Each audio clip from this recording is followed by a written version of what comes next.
Go. Okay, so by way of background, I'm a neurosurgeon and practice medicine, practiced neurosurgery for about 10 years.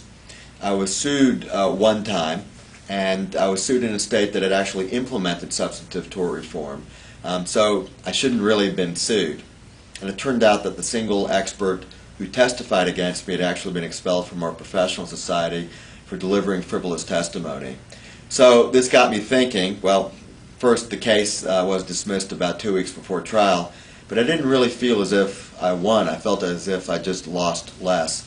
And so I started talking to a number of my other colleagues, and indeed many of them were in similar situations. Many physicians have been sued for what they perceived to be frivolous reasons, and I thought if we could just change the rules of the game, we could perhaps form an organization which would be responsive to the needs of physicians. Namely, how do you keep a doctor from not being sued for frivolous reasons?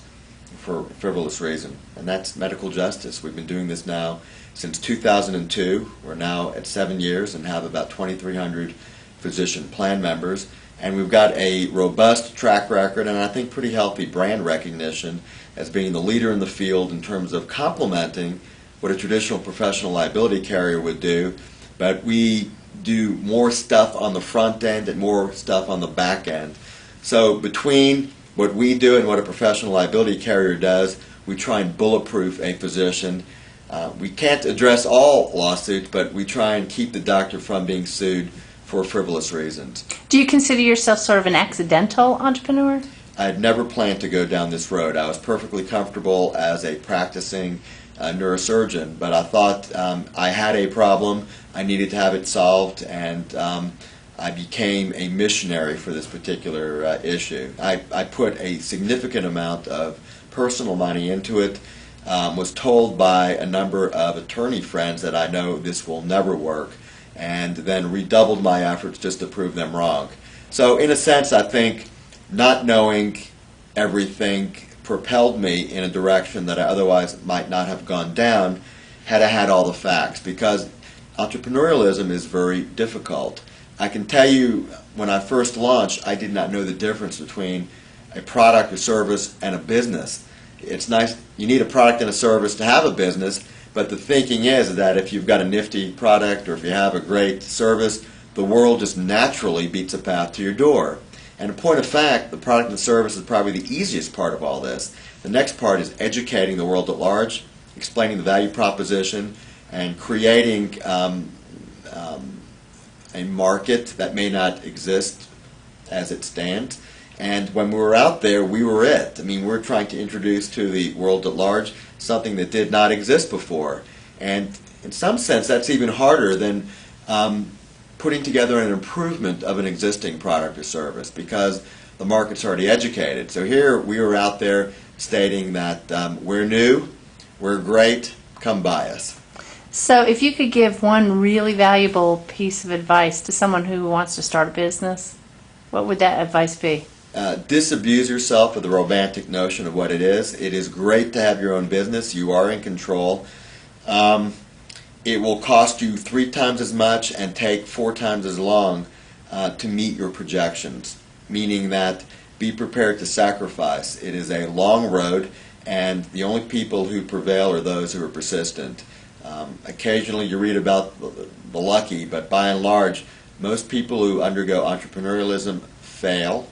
Okay? The only way to prevent failing is to be persistent and be creative.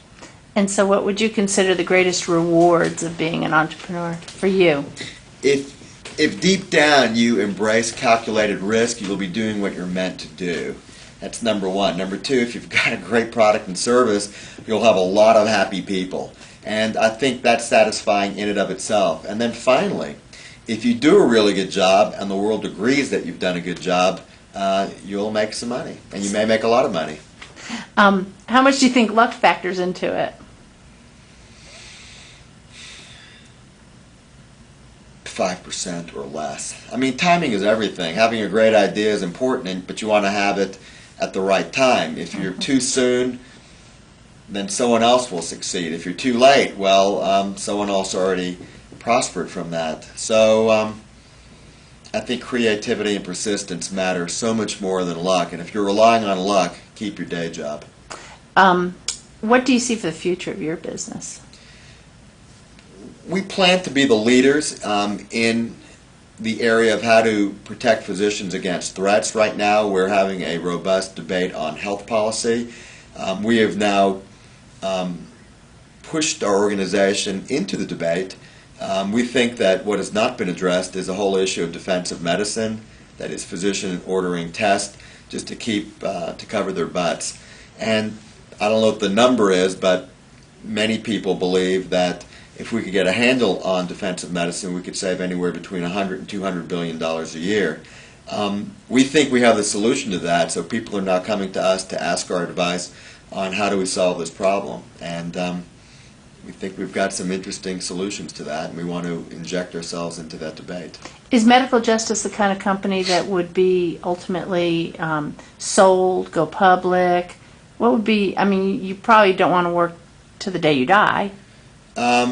No, I love what I'm doing, but like any entrepreneurial effort, there's always an exit strategy. I have no idea clearly what it would be. I think it would be partnering with the right strategic partner and figuring out how to create new value. Like I just said, if we can figure out how to persuade physicians to practice in a more cost-effective way, in a way that they don't have to order tests defensively, who would benefit from that?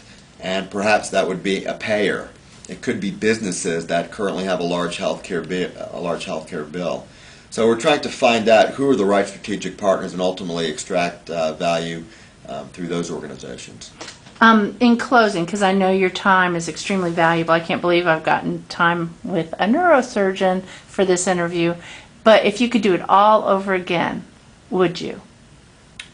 Without a doubt. I would have embraced it faster. I would have probably made fewer mistakes now that I'm wiser, but the reason I'm wiser is because I made mistakes. So there's absolutely no doubt what I'm meant to do is to embrace calculated risk and be an entrepreneur. Great. Thank you so much. You bet.